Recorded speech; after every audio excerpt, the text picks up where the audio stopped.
The first day I realized I was black. It was 2000.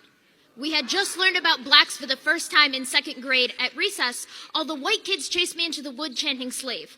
My mother said I refused to come out for 3 hours. Said she thinks I was lost in the trees, but I just needed to be closer to my roots. As a woman, having a boyfriend is a battle. If 70% of us are abused in a lifetime, what is the number of men doing it? The answer is not one man running faster than light to complete a mission, and that is what leaves me sick. The second day I realized I was black was in a gas station. I only had 25 cents, so I searched what to spend it on. The cashier floated from aisle to aisle, eyes fixed on my hands. That was the first time I realized skin color was a crime. My body has become calls to write legislation, calls for ass smacks in the back of a class. My body has demanded everything except respect. I've been asked, what makes you feel unsafe? And I struggle not to yell. Everything. The third day I realized I was black was in an all-white cafeteria. I gathered my legs under me, made rockets of my feet, and approached a girl.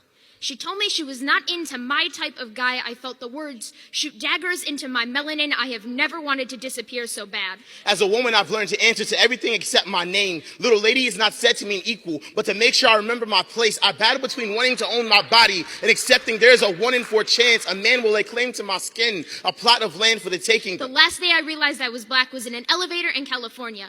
To the white woman that told me she knows what it feels like to be black because she grew up poor, I would tell you to think before you speak, but your mind has got to be bacteria infected, and any filter through that labyrinth of nothingness might be worse than no thought at all. There's a group of women going around the room sharing their personal definition of feminism. He is the only man in the room, and all of a sudden, the tone switches to destroying the patriarchy by annihilating all men. Do you know what it feels like to be black? To pop lock your way in and out of hugs, it is not a problem you want to sympathize. But to tell me you know my pain is to stab yourself in the leg because you saw me get shot. We have 2 different wounds, and looking at yours does nothing to heal mine. Never will I turn away an ally. But when a man speaks on my behalf, that only proves my point. Movements are driven by passion, not by asserting yourself dominant by a world that already put you there. You speak to no pain, you only fathom because we told you it was there. You know nothing of silence until someone who cannot know your pain tells you how to fix it. Every day is a crucifixion when there is no regards for lines crossed. I fight so my voice can be heard. I fight for the voices you silence, all in the name of what is right. The problem is you assume this struggle is attached